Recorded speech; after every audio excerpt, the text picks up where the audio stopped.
Cool. All right, Jim. Well, thank you for coming on the Rental Journal podcast. Thank you for having me on. We've known each other for a while now. This is actually the first time I'm actually in your office. So it is. Thank you Welcome. for hosting me here. We're in a beautiful part of the country. We really are. Something I noticed when I came to the Sunshine Coast was how nice people are. Mm-hmm. I was walking down the street. When you go through Sydney, people are just rushing past you. In the Sunshine Coast, people are actually stopping to say, "Oh, hi." I was super confused when it happened a few times. It's also really strange the other way around. You know, I've just been in Perth for this week, and I went for a walk every morning because time difference. You get up early and you say hello to people, and they look at you really weird. You forget you're not on the Sunshine Coast. Like, what does he want? Is he going to take something? Oh, that's funny. You know, it is a very close community here. Everyone's very friendly. So is that a common nice thing? People are very open. Yeah, everywhere around the coast here, it's very much. Everyone's very friendly. Everyone says good morning. You know, wants a little chat about the day. Yeah, it's nice. It's a nice part of the world. Best part of the world. It is nice. It was just a bit confusing at the beginning. No. That's probably my Sydney side coming out. It is a beautiful spot. I think, you know, I've travelled the world. I have, both with the military and other reasons. And yeah, this is paradise for me. This is where we want to be. Awesome. Yeah. So just for the listeners, just want to give a rundown on who is Jim Lee, what is the fleet office, and where are we right now? Yeah, no problem at all. So obviously, I'm Jim. I'm 42 years old. I'm the managing director and founder of the fleet office. I'm originally from the UK. I've lived over here in Australia for just under 12 years. Married an Australian girl. That's why we came over. I started the fleet office along with my wife 7 years ago next month. And here we are. The fleet office is a technology company focused on building software and hardware for anyone with a fleet of equipment, a whole heap of assets. And that's it in a nutshell, really. Okay, and so in terms of the evolution of you getting into the fleet side, you mentioned you moved over here from the UK. So how did that? What were you doing in the UK originally? Yeah, well, in the UK, I was in the military from a very young age. I joined the army at 16. I served for 14 years, various conflicts, various places around the world. Had a great time, had a great career. I'd realised I'd had enough. Various roles there, bomb disposal, but my background was in the Royal Engineers. As a young soldier, before I became an officer, I trained as a diesel fitter. It's quite funny because at the time my stepdad said to me, "Why would you be a diesel fitter? You'll never make money doing that." And here they are in Australia making more than doctors, but that's another story. So my last deployment was to Afghanistan. I went over there, and one of the biggest challenges was maintaining our plant and equipment for the engineering squadron we were there with in such remote locations. And I think if you come to Australia and work in central Queensland, it actually pips what it was like in Afghanistan, although the locals are friendlier, except maybe Gympie. I'm not sure. They can be a bit rough up there. But no, that sort of being in equipment, being a diesel fitter by trade, really has helped me with this business. Primarily, I guess, I did the diesel fitter thing. I worked in the mines for a little while in the maintenance out there, and then I ran a fleet as a fleet manager here, a very large fleet in Queensland. And when I looked at getting into the technology side of things, I thought it would be great if someone could translate. I think tech people make tech great, but not necessarily as user-friendly for the client. Me being a bit of a not super sharp with the tech side of life enables me to do the design on our products so that our users are happy users. And I think if you speak to any of our customers when they get into our software, it's easy to use. This is really straightforward. And my career path allowed me just to fit naturally into that role. Wow. So let's talk about Afghanistan for a little bit. So yeah, sure. So what does a fleet manager how do you manage fleet in the Middle East and like that? Like, how does it work? Yeah, it's tough. Obviously, the resources are very limited. The biggest challenge we had in Afghan were batteries, because batteries in that heat boil over. You lose battery acid. You can't fly battery acid anywhere. No aircraft's allowed to take it. So things like that. But the challenges are there. We worked out that when we went into Afghan to do our tour, you do a 6-month tour and you take over from the last squadron, and we realised that the machines hadn't been out from the forward operating bases for a very long time because it's so hard to move them. but they all really needed that midlife. They all needed that. So there was a big logistics plan we put in to rotate all the machines round, and they were just constantly breaking down, hoses popping. You know what it's like. If you don't maintain your equipment, it's just going to fail you. And when you're building protective walls around facilities, they need to work. Otherwise, the boys are on the shovel 24/7, and that can't work either. So it is a challenge. It's a huge logistics challenge, and also somewhere like that, communication is also key. I was the Squadron 2 IC out there, and obviously that's fairly high up in the role. However, when I was out on the ground being a diesel fitter, if something needs fixing, you got to fix it. I remember replacing a clutch on a Bedford truck because the fitters out there had never seen an old Bedford 4-ton, but because I was one of the older guys, I'd worked on them during my apprenticeship. So, when you're out there, it's just about getting the job done and trying to keep everyone safe. A big mix out in Afghanistan of what you're doing in an engineering squadron. Which kind of led on to my last role in the military. Before I came over here, I was put into a training establishment to get people ready to go to Afghan, basically to teach them how to build bridges without equipment, because everything that you have in Afghan has to fit in a shipping container. If not, the locals can't get it to you, so there's no...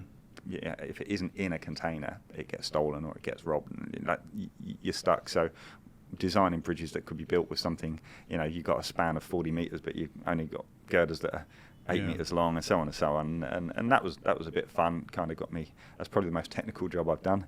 And then met an Aussie girl and decided to come over here. Wow. So what's it like managing a fleet in Afghanistan compared to managing a fleet in Australia when you came over? Like, what's the comparisons? I think some of the challenges are eerily similar. When I looked after the fleet for Shad Force, we had a fleet of stabilisers out in Winton. So, getting someone to those machines, which were very, very important. A stabilizer's got 6 or 7 other machines around it that rely on it. It's the primary machine in a chain.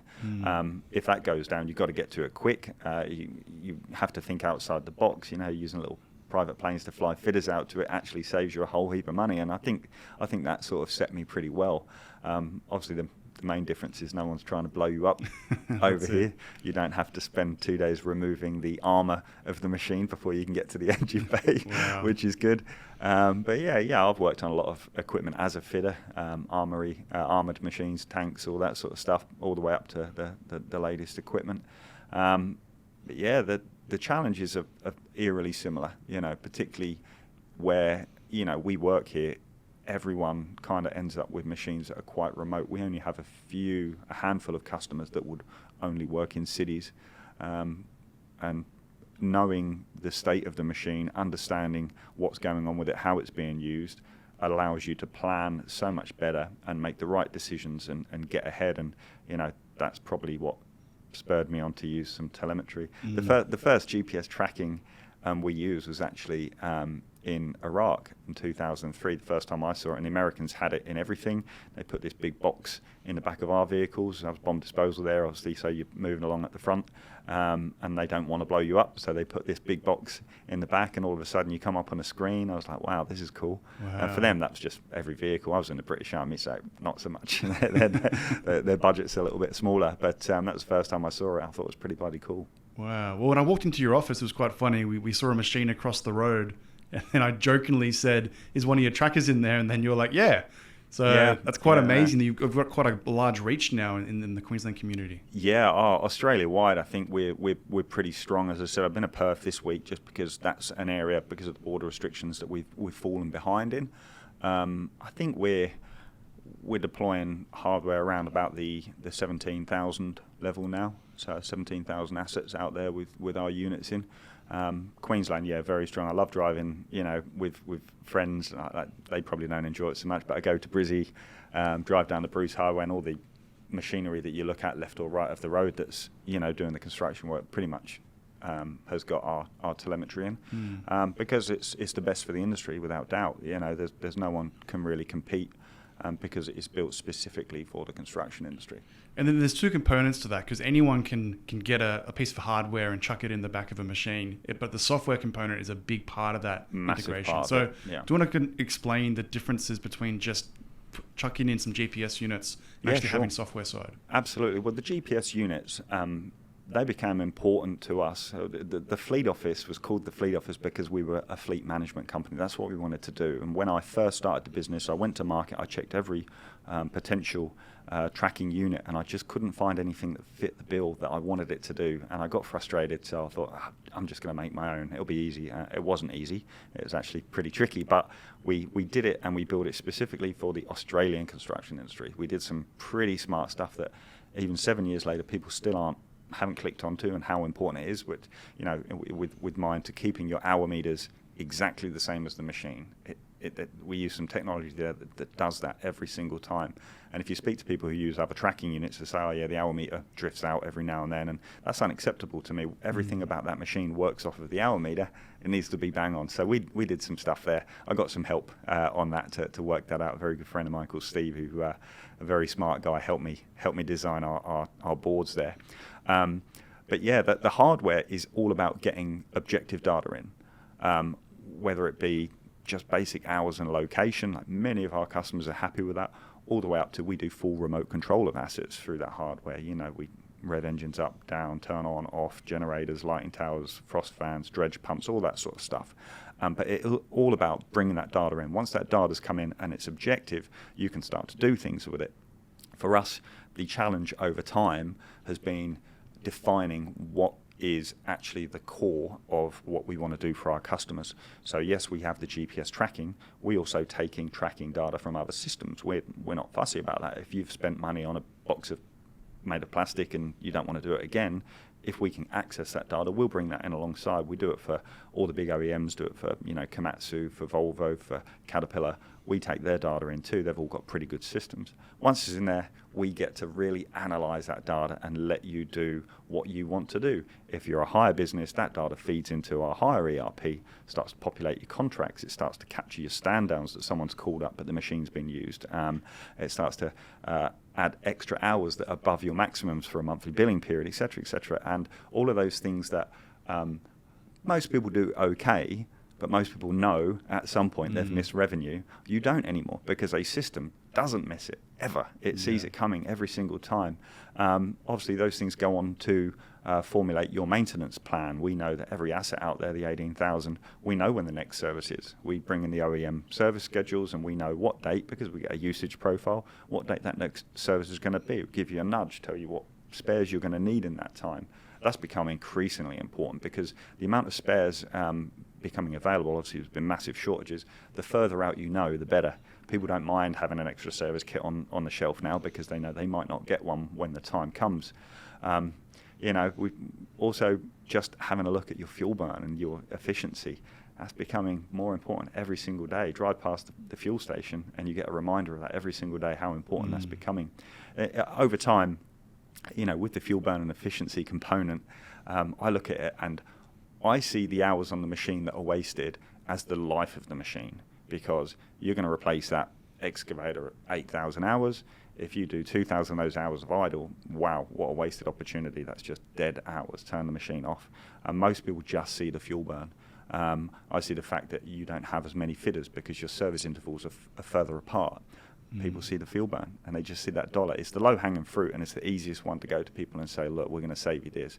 But the bigger savings are actually in the life of the machine and the maintenance of the machine.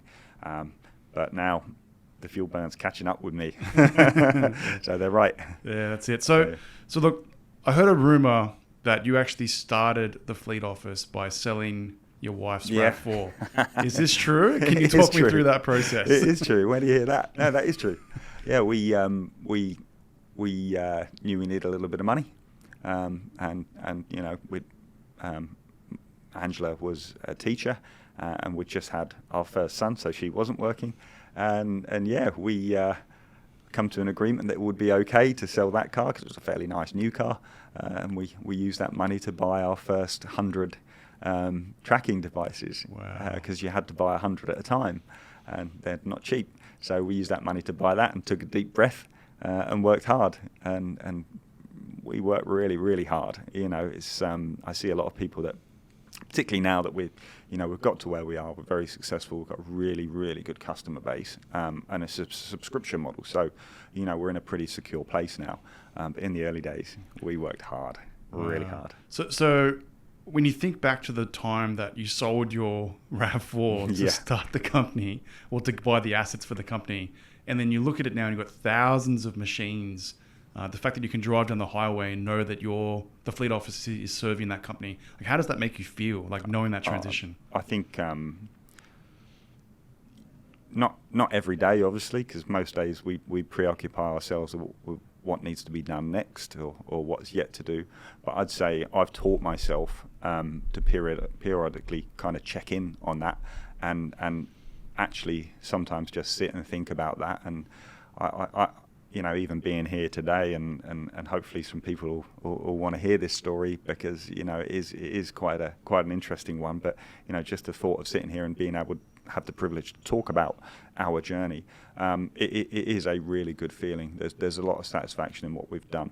I do like when I go away on a trip. Normally it's to see people that want to come on board with us, but I always make sure wherever I go I check in with our customers that are already on board, and that's becoming more difficult as we go because we're probably just over 600 larger size companies on with us now, so it is hard to get around and see everyone. But when I do, they just kind of, especially the longer serving customers, they just got full of praise. They love where the software's gone compared to where it started, and it is a really good feeling. There's a lot of satisfaction in what we do now, a lot. It's very good. And so talk me through the original team, and what does the team look like now? The original team was pretty much me. At night, my wife would help me, assemble devices late into the night, and then I'd get up at 3 or 4 in the morning, hit the road and do some fitting, finish up, go and do some consulting and some training, and then back. And that was it. We had one software developer who I'd worked with previously, and he had retired, and I said, I reached out to him because he decided to retire. He was going to take a boat around the world, and I thought I'll give him a go. He might be on land somewhere.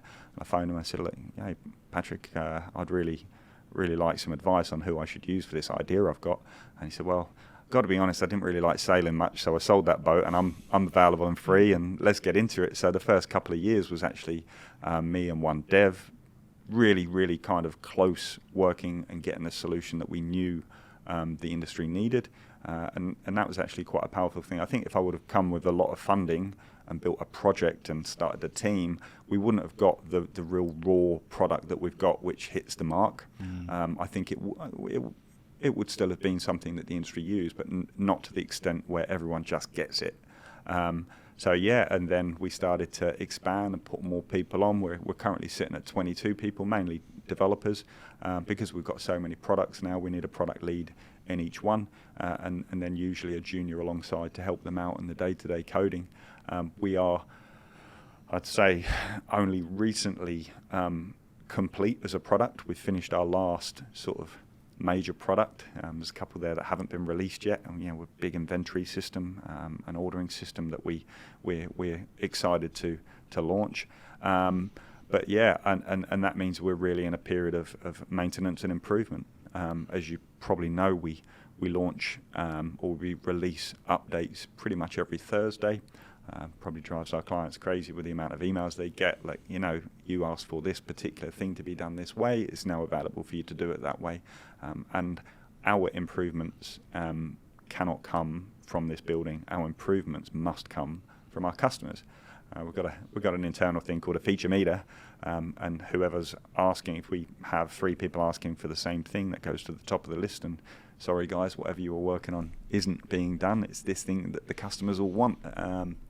And that's always done. We've always done really well by just listening and building exactly what they need. Yeah, that's awesome. So actually coming from the industry and understanding what it means to manage fleet, and then building a company around an actual understanding of the industry, how much has that given you a competitive advantage when you're working with these businesses? I think just being able to sit with the people and they look you in the eye and understand you get it. The frustrations have been shared. The reason for this company and the reason for this software is the same thing that's given them headaches that day. That's why I went through those headaches. I understood. So it's a massive advantage. I know that when I go and see potential clients and sit in a room and chat to them, it's very easy for me to understand where they are at. It is a little bit surprising that still some people are so far behind. Some people are running their sheet off an Excel spreadsheet and hoping that the operator's going to phone up and tell them that a service is overdue because a sticker in the window and things like that.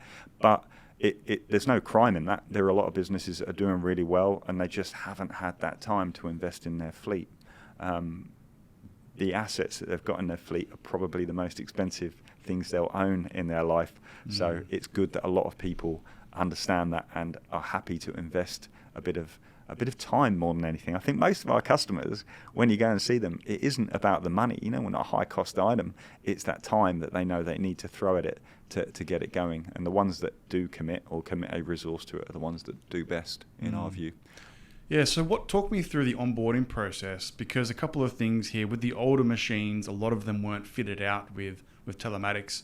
A lot of the new OEMs are providing offerings, and I think the fact that you said that you have like an aggregation tool to be able to pull that data in is a huge advantage for your company. But let's say I'm a construction company or a fleet company or a hire company, whatever I'm doing, and I've got a bunch of excavators and I don't have any telematics on there. What is the process for me to actually get them installed and rolled out? Yeah, well, that's something a lot of people probably misunderstand. That the key part for us isn't the telemetry straight away, because that's always going to take time. Your machines are working. If they're in a yard somewhere, you shouldn't be hiring us, because you need to look at getting those machines out working, right? The key thing is to put in our sort of asset register. Once you digitize where you store your fleet, our base product, TFO Lite, is $99 a month, unlimited assets. And for $100 a month, if you can't afford that, there is an issue. With that, you have an asset register. It's all digitized. You can put all the information up, all the photos up. You can store all your documents about the equipment in electronic version, operating maintenance manual. We send you a sticker for each machine with a QR code on it, so anyone can walk up, see when the last pre-start was done, have a look at the quick hitch manual that you put online, all of that stuff. You can do your finance on there. You get the plant hazard assessment builder. That's all included in that. I mean, the only competitor to us in building plant hazard assessment or plant risk assessment is Plant Assessor, and they do it very, very well. But we are 1,000th of the cost to do that, and it's included in our software. So that's the key thing, is to get people away from a spreadsheet that keeps crashing, away from documents on paper somewhere, and actually bring them forward there. Once their fleet's uploaded, and we've got a whole heap of really cool upload tools that take that Excel spreadsheet you've got, make sense of it, and bring it into our system so that you can start to do it from anywhere in the world, all cloud-based. And that's the first part. The telemetry, if they want the telemetry, they don't have to have it. You can manually input hour meters. You can do it via your pre-starts. But if you want to have the telemetry and sort of go with the premium side of life, we just train normally their fitters on how to do it. Our telemetry, although the technical component's done by much smarter people than me, the fitting part of it is done by me, because I'm a diesel fitter, and I wanted diesel fitters to be able to fit these products. Auto electricians, a little bit more expensive, a little bit more, harder to get hold of. So they're really straightforward. If it's in the light vehicle fleet, you're plugging them in. You plug and play. We give you a Y-splitter cable for the diagnostics port, and that's it, good to go. If it's a big, heavy piece of equipment, you've got 4 wires that you connect up. And those, we still like to wire those up in a certain way, make sure they're mine spec compliant, make sure that they're always powered, make sure the hour meters are bang on. And obviously, they come in a really kind of a high-rated, waterproof, dustproof box, because that machinery is out working in some of the hardest conditions in the world. That takes time. Yeah, we try and say, look, if it's a big company, you don't need to buy the 700 trackers you want right now. Buy 20 a month. Do it that way. If you need more, we'll send you more. But it's going to take time. So start the journey early. Start fitting them. Once that data starts filtering in, and all of the processes within our software start to happen, the person that has only called you because they're pulling their hair out suddenly de-stresses. They're no longer doing data entry. They know the information they're getting is good, and the journey begins. We're really modular as well. Even yesterday, really big company looked at our software. Right, we want tracking, we want maint, we want the admin, and we want hire. All of those components, and they have to slow them down and say, look, it's all modular. So let's start here and let's finish here. And it is going to take some time, but if you try and do it all at once, you'll fall over, because you're changing your business. You're modernizing the way that you look after your equipment, and your people will break. So let's do it bit by bit. And I think that's the greatest part of our software, is that it is modular. Once someone starts on the journey with us, there's very, very few companies that start with tracking and finish with tracking. Most people will get the tracking and they're on the app and go, oh, you do timesheets. I didn't realize. Can I have a look at those? And they do their timesheets through the app, or the dockets, or nearly everyone understands the requirements about electronic pre-start. So that's, pretty straightforward for us. A lot of people now use our electronic pre-start tool, which keeps me awake at night, because if it ever has a problem, like all software does, there are a lot of people out there that would ring us up pretty much immediately. Yeah. Wow. So I think one of the big things that really impresses me is the fact that you aren't trying to push everything all at once. Like, that there's a business out there that could use everything, but you realize that it could be critical to the relationship and the success of the project by trying to focus on the most important areas first. Yep. And not pushing tracking. No. And that's a great mentality to build a long-term partnership. Yeah, if they've got tracking and it's okay, there are some pretty bad solutions out there, but generally speaking, if it's doing the job that they want, we will import that data. Over time, they're going to replace that unit with our unit, because our units are a bit better, and they're only doing sort of 5 or 6 here and there.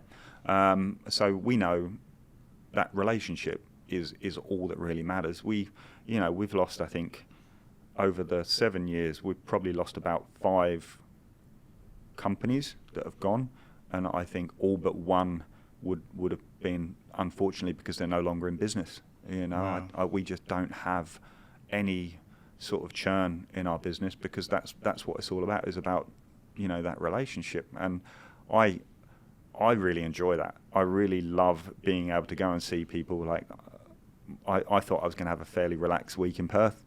Man, it's chaos, because people hear you there and they come on, let's go and have a beer. Haven't seen you since the Hire Expo. Let's do this, let's do that, and I do enjoy that part of it, because work or owning a business is still work. You do this for more hours in your day than you spend with your kids or your wife or your partner. So you have to love what you do, and I definitely love that part of it. I love the industry. I love the people in the industry. The hire industry and the construction industry in Australia, I think, is where some of the best humans in the world end up. True people, real people. That's amazing. So, love it. No, it is cool. So let's laser in on some of these products, because some of them jumped out at me. So let's start with QR codes. Yep. I think that's something that a lot of companies would love to roll out, but don't even know where to start. Yep. So let's say I've got a bunch of fleet and I want QR codes on there. Firstly, let's figure out what's the purpose of these QR codes and what I'm actually getting for them. And then secondly, how do I actually get these QR codes to print and get them on my machines? Yeah. Because we can't just use a normal printer for these. No. Well, that's pretty straightforward. We just do it for you, and it's much easier that way. We know that the QR codes we have, you'll see them around the office on various surfaces, because we've been through testing. We had the QR codes probably for about 4 years now. And it was very frustrating, because I was trying to get people to put them on their machines, and everyone's like, I don't want to download an app. And then COVID came, and you have to understand what a QR code is if you want to go and get a burger. And all of a sudden, our world changed, and everyone wants QR codes. A QR code simply directs you to a website, a URL. In that URL, we give you the opportunity to store any documentation or information that you deem to be safe for public. Obviously, everything else we don't want to share with the public. So we're very careful in training you how to do that bit. But yeah, for the actual QR code stickers themselves, when you come on board, we say, make sure you've uploaded all your assets, because we're going to use your asset list to print off the asset ID, the rego, and then you get a little present in the post. In some cases, we look after a fairly large hire company called Benetti's, and they wanted 4 QR stickers per asset, because they actually use that process. We've got the on-hire, off-hire app and stuff like that. They wanted that QR code for that reason, and they've really embraced it. They made a little video about it. It was really good to see. And obviously, we couldn't really afford to buy 4 for their 1,000 assets or whatever they have. So they just phoned us up and said, look, we'll just place the order for you. every now and then they'll phone up and say, we bought another 50 assets, here's the asset IDs, can you just print them off? We've got a really good printing company that does that for us. But yeah, the process of testing those stickers was a fun one because they're double-sided, goes on the window so you can see it. Obviously, if you're inside the cab, you can scan it at the same time. Quite often it's the operator who's going to use it as much as anyone else. And OH&S, obviously, they like to walk up to the machines. The good other component of that is by having that public URL with our bigger companies on the coast that are working for the tier ones, they will, when they put 6 machines on site, they will also send, instead of sending them paperwork about the maintenance, they will give them those URLs, so that company can now look at the URL anytime they want, rather than every 3 months say, can you send us your updated service history? So it's all digitized, it's all live. You see when a pre-start's been done in the morning, and anyone who's been on site to audit loves it. A lot of the safety audit companies have approached us, sort of, can we sell this for you? And it's not really how we work, because we'd lose that relationship. But it's good to know that they think so highly of it. Right, so the next area I want to talk about, obviously fuel prices are going up, and it's a big challenge for a lot of businesses. I've seen so many videos about even just truck drivers publishing how much it costs to fuel a tanker and those sort of things. So that's crazy. So you've got a couple of things around fuel within the fleet office. Can you talk how that can help a business manage their fleet? What we do there is it's a more complicated telemetry device that we have to fit, and it takes into account all components of that machine. If it's a cement blower or it's got a refrigerator on it, and that component's treated as plant, and whether it's on-road or off-road. We have an offering through those guys, but they mainly take care of that for us. They're larger fleets that they're doing the tax for. Then the next one would be we have a really good partnership with refuelling solutions, whereby when they're dispensing fuel to our clients, obviously we know that the amount that goes into the tank is accurate, and we are able to get that data from them, merge it with our utilization data, and we can see if there is any disruption to the normal burn rate. The piece there is mainly around fuel theft, because that's happening a lot at the moment, and it will happen even more so now fuel prices have gone up. And we get really good information about how much fuel is going into a machine. We can see how many seconds it's running for, so we get a really good accurate burn rate.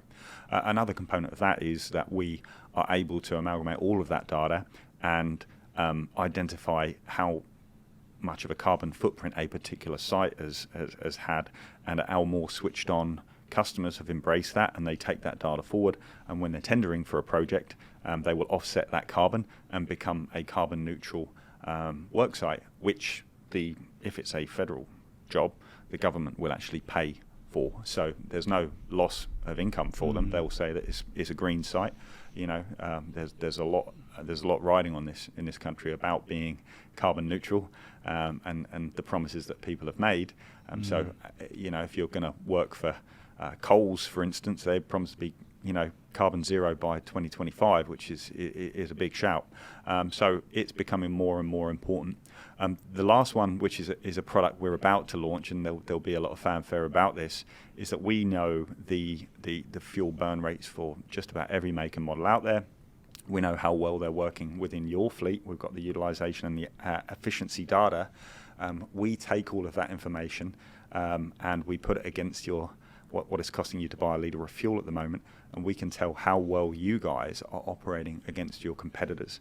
So of all of our company data that we've got in there, just around how many hours they're working, how efficient they are, obviously we'd never share personal company data, we can put you on a graph and show you how well you're performing, and then convert that to how much extra you're spending on fuel to do the same thing as your competitors.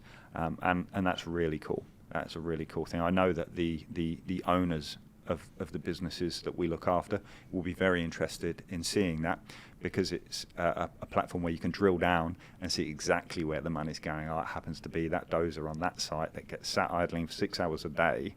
We need to get someone down there just to have a chat. And you've got a figure. Do you understand it's costing us $9,462 a month extra because you're not switching your dozer off when you go to the crib hut?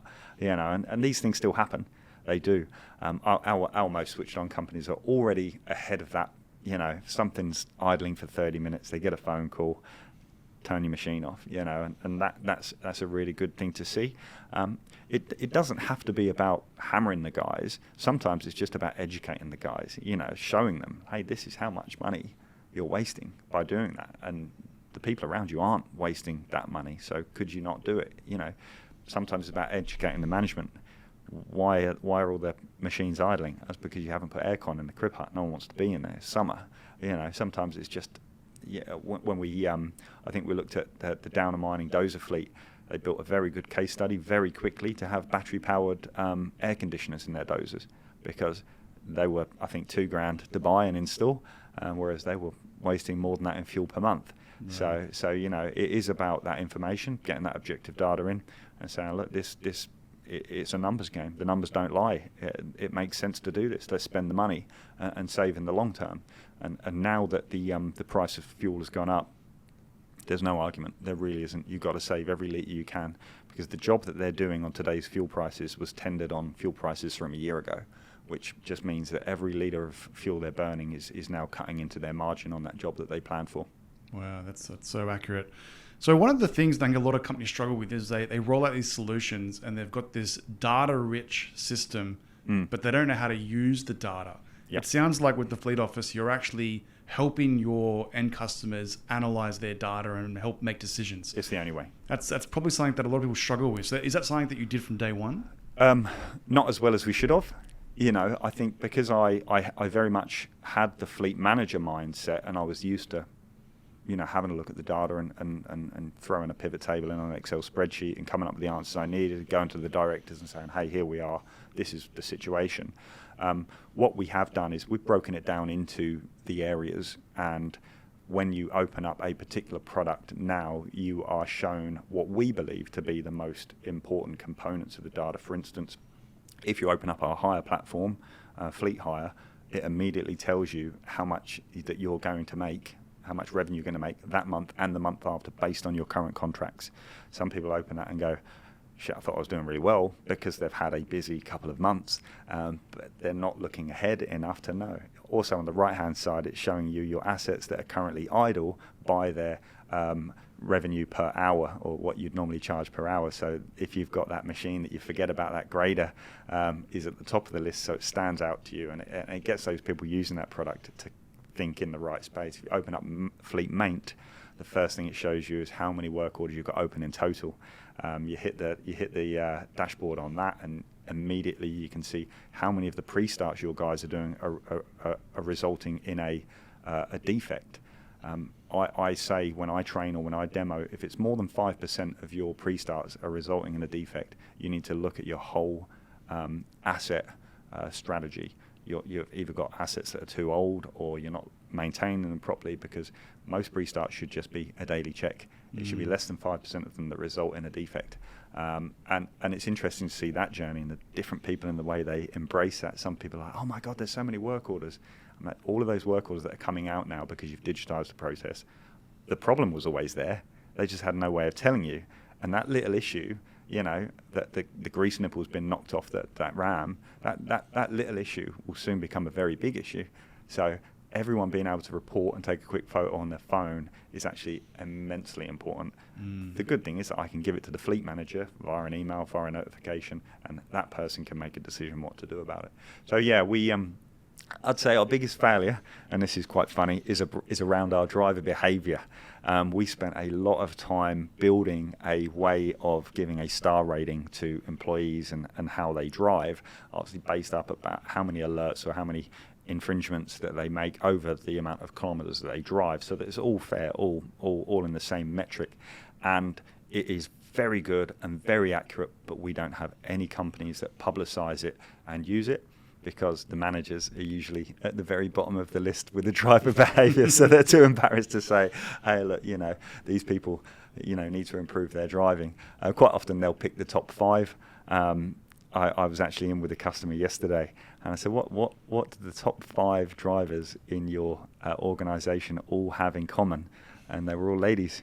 Wow. Yeah. Okay. So it was like, that goes against the older view of women drivers. They're actually the ones that are they're looking after the equipment far better. And, there's a lot of rumblings around that. People know that. But yeah, I'd say that's the only one. I wish that if it wasn't for the fact that the managers get more or drive the equipment a little bit rougher than everyone else, then that piece of software that's excellent would be shared more widely and people would know where they stand.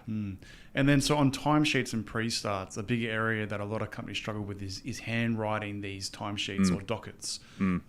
The delay that I typically see is if you handwrite something, it can be a week or 2 weeks before you bill that contract.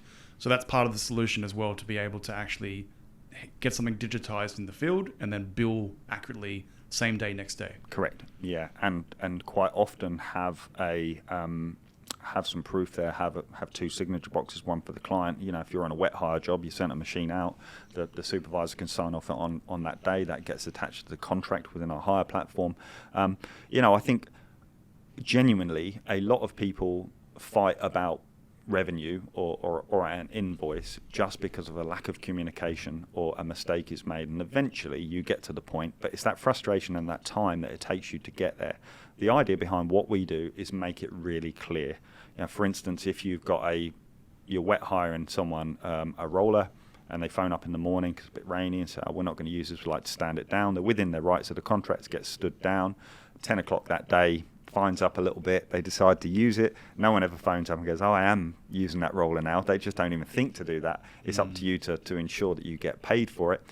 Our system will actually send an automated response to the client, say, hey, look, the machine looks like it's being used. If you've got any query, we're going to cancel the stand down for you. If you've got any queries, please contact us. It'll also annotate that at the bottom of the invoice. So when it comes to getting paid, so-and-so put a stand down in via the portal. However, the machine was used for 6 hours that day from this time till this time, so the stand down was cancelled. There's no question. There's no back and forth. There's no someone not paying a $10,000 invoice over a 150-day one-line item, which is the frustration that you used to have. We try to eradicate that. And as far as the dockets and the timesheets and the pre-starts, we also like to pre-populate them as much as we can. We know where they are. We know what job site they're on because of the geofence. We know what machine they normally use. So that's the first one that's going to pop up when they're filling it in, because everyone makes mistakes. The more data, the more you can pre-populate that timesheet, that docket, or that pre-start, the less chance there is going to be of that mistake. So that's really important to us too. So what advice would you have for a fleet company that's looking at digitizing their processes? Because a lot of challenges is there's been paper-based processes for a long time. There's a bit of an old school mentality. The fleet manager knows he needs to digitize something. What is the typical process or advice that you would give to a fleet manager? I think I've learned that firstly, the influence that the owner or the senior manager needs to understand it. They can't be behind on it. They have to understand it and lead the way. And we see that the companies that really knock it out of the park, and we see do really well from our software, where the owner has actually got his head in the game and understands it, rather than I believe we should have this and this guy over there is going to do it. They don't have to roll out the project. They don't have to be the ones training people. But if everyone looks at them and they're not using it, then they're going to say, well, why would I do it? And they won't embrace it fully.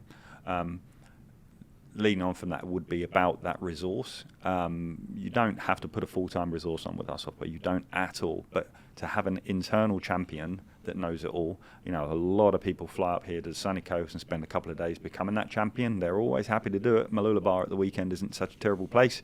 But to have that person that really understands it and can answer any questions internally speeds their process up.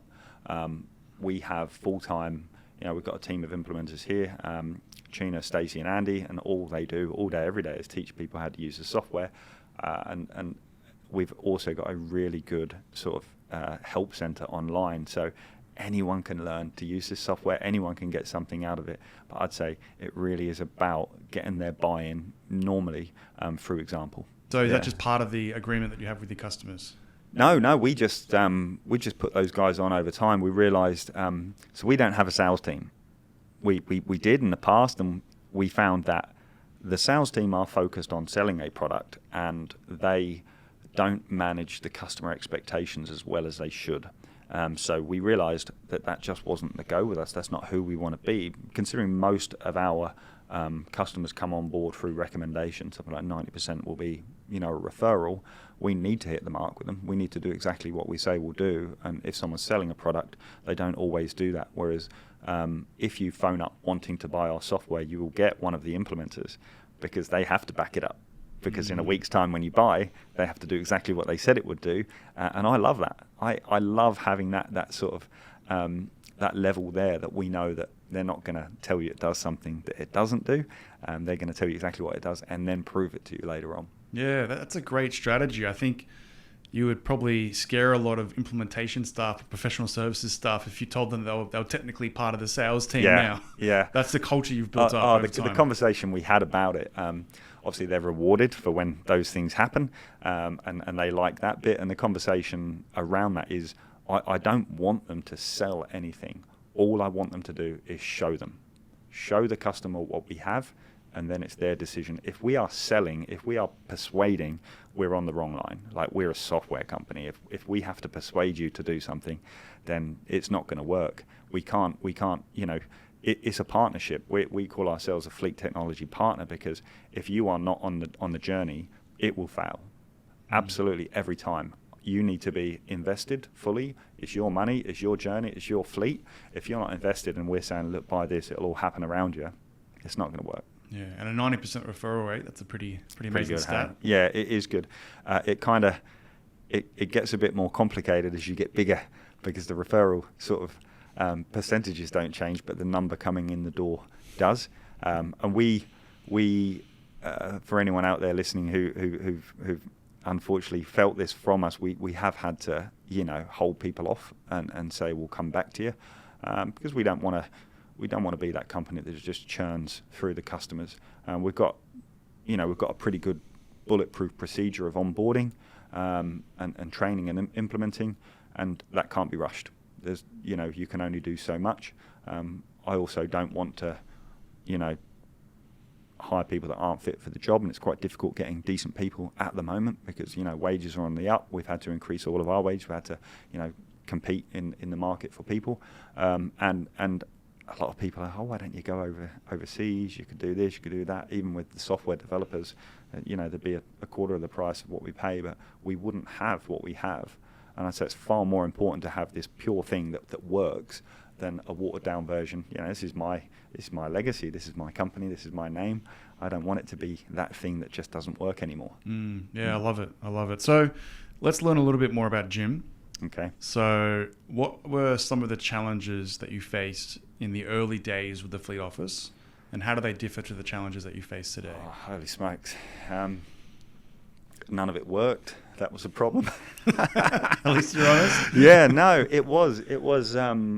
I think we had a very small window to either make it or close, and the runway for us was the proceeds of that RAV4, of which most went onto the hardware. Couldn't get the hardware working. The support for the hardware we bought, it wasn't fantastic until I kicked and screamed, and then they came to the party, and they were actually pretty good from there on. And we still use those guys quite a bit. But yeah, I remember it all just not working, and me lying in bed 3 a.m, wide awake, thinking, what have I done? And having that moment of like, no, I'm going to make it work. I don't care. I'm going to make it work. I'm going to figure this out. And having an idea, writing on a notepad next to my bed, going to sleep, getting up, trying it. Oh, it didn't work. Same again. And that happened quite a lot, and eventually got there. I think if I was to do anything differently, I would have asked for more advice. I would have spoke to people, because I had this mission in mind, and I'm going to achieve this, and I'm going to do that, and my head was down. I'm going to figure everything out. That was the wrong way to go about it. There are so many good humans out there who have been on the journey, and now I'm on that side. If someone comes to me for advice, I love giving advice. I love helping people get their business up and running. I love that part of it, and I didn't understand that at the time. If I would have understood that, I would have asked more people for help. Unfortunately, I did just in time, and there's some really good people that came in and gave me a hand. That's something I talk about quite a lot on the podcast, the power of networking. A lot of people think that if you reach out to Jim Lee, the owner of the fleet office, or whoever it is, the CEO of a fleet company, that they won't speak to you. But not at all. Like, people want to provide advice and share knowledge. Yep. So I think it's something that I've always pushed to say, if someone has come on the Rental Journal podcast as a guest, add them on LinkedIn, send them a message, say you want to catch up, definitely. Whatever it is, like just sharing knowledge is you never know what comes out of that conversation. And when you do have a challenge in the future and you might have that connection, it's someone you can lean on. Absolutely. And I also think, you get to a position where, you're comfortable, and we're thankfully at that position. It's taken a long time to get there, but whereby we know we're comfortable, we're a secure business, and you can start to look more holistically about what you're doing.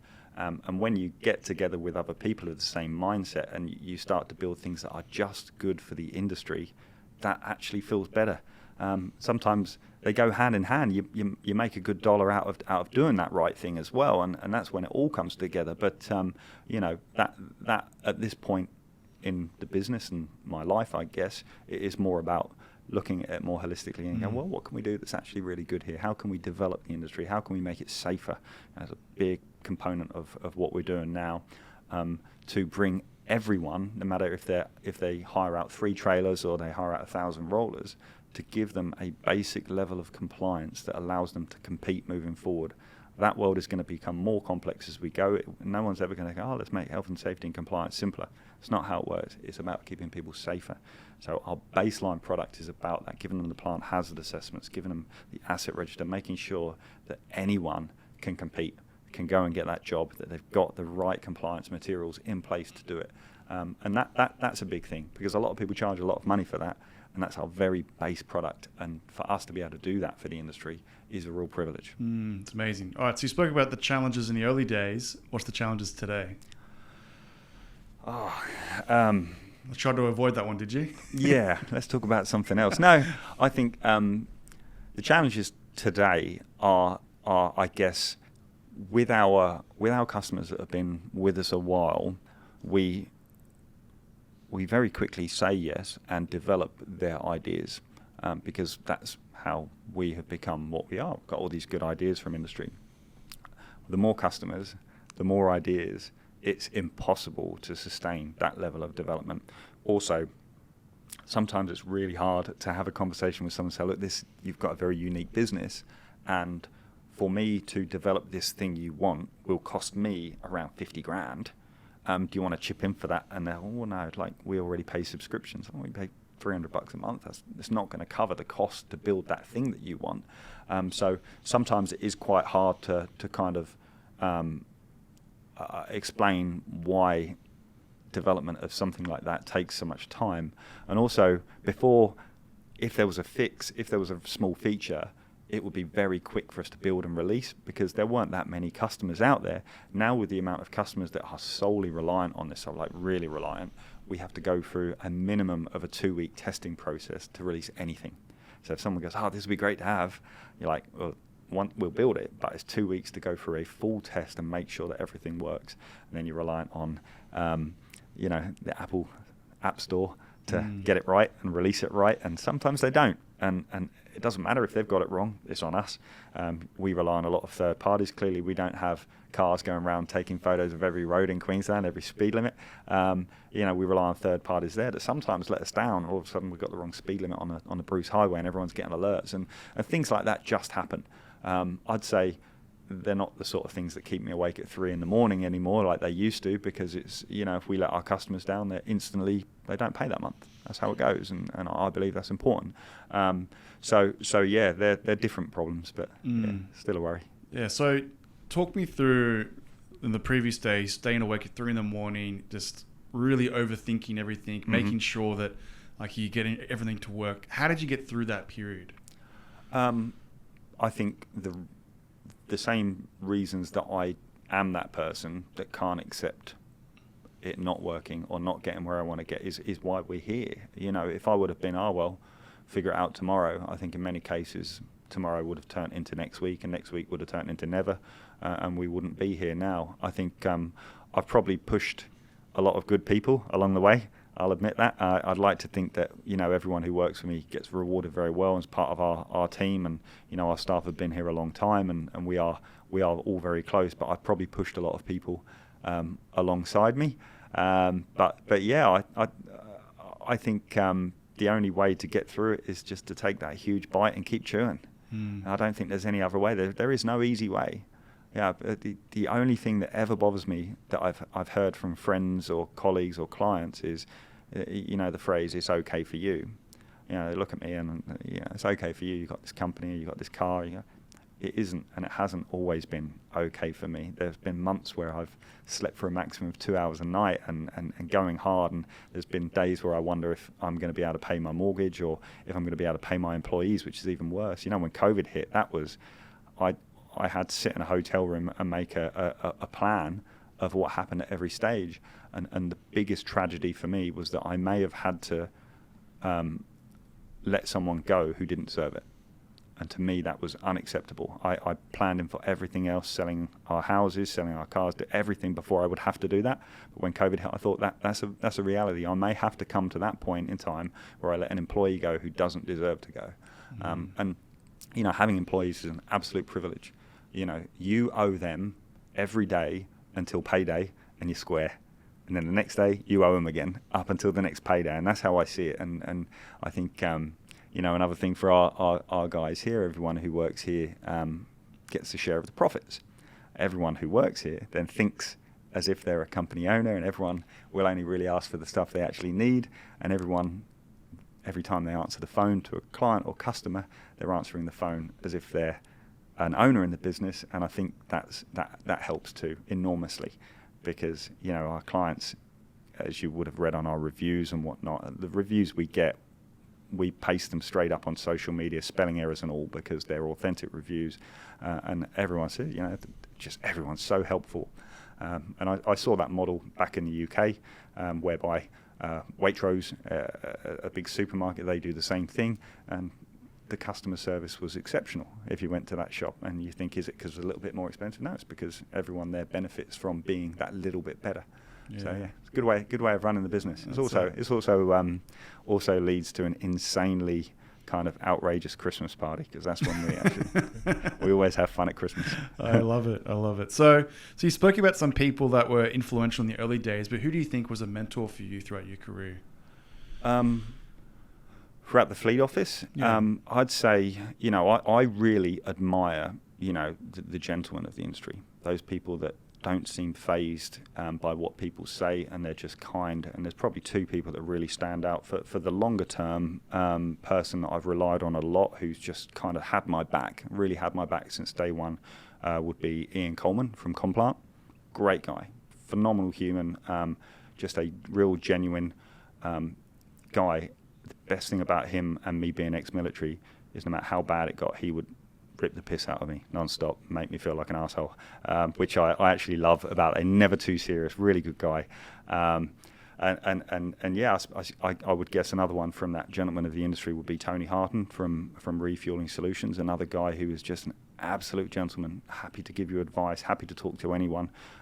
Like you said earlier, you thoned him out of the blue and just said, hey, look, I've got this problem. He'd spend his time doing it. He runs a very big, very, very busy business, but those two guys would always find the time. Ian jumped on a plane in the very early days I think he flew from Sydney to the sunny coast. I picked him up at the airport. He was on the ground for about 3 hours, but it made all the difference to me to have the confidence to take that step and do it. And say, right, I've had this chat with this guy. I really respect him. He believes in me. I'm going to do it. Let's do this. So yeah, there are a lot of other people out there, and apologies for not naming them all, but there are so many good people in this industry that have kind of had my back.